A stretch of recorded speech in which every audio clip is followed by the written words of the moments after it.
മിശിഹായ പ്രിയമുള്ള സഹോദരീ സഹോദരന്മാരെ, പ്രിയമക്കളെ, ഈ പ്രഭാതത്തിൽ സുഭാഷിതം 17:9 നമുക്ക് ധ്യാന വിഷയമാക്കാം.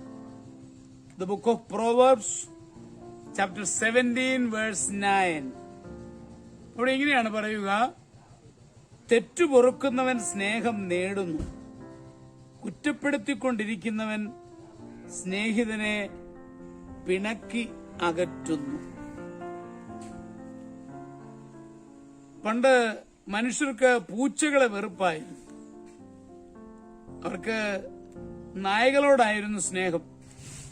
മനുഷ്യർ അല്പം പോലും തങ്ങളെ സ്നേഹിക്കുന്നില്ലെന്ന് കണ്ടപ്പോൾ ലോകത്തെമ്പാടുമുള്ള പൂച്ചകൾ ഒരുമിച്ചുകൂടി.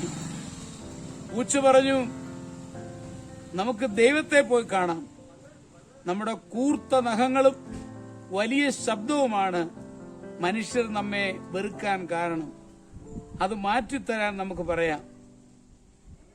അവർ അപ്പോൾ തന്നെ ദൈവസന്നിധിയിലെത്തി. എല്ലാവരും കൂടി വരുന്നത് കണ്ടപ്പോൾ ദൈവത്തിന് സന്തോഷമായി. അവരുടെ ആവശ്യം സാധിച്ചയച്ചു. പൂച്ചയുടെ കൈകാലുകൾ മാർദ്ദവമുള്ളതാക്കി നഖങ്ങൾ അതിനടിയിൽ ഒളിപ്പിച്ചു. ശബ്ദത്തിലും വ്യതിയാനം വരുത്തി. അതോടെ മനുഷ്യർക്ക് അവരോട് അതിരറ്റ സ്നേഹമായി തീർന്നു. നായ്ക്കളെ അവർ അകറ്റാൻ തുടങ്ങി. അവർക്ക് വേറെ കൂടുപണത് വേറെ താമസിപ്പിച്ചു.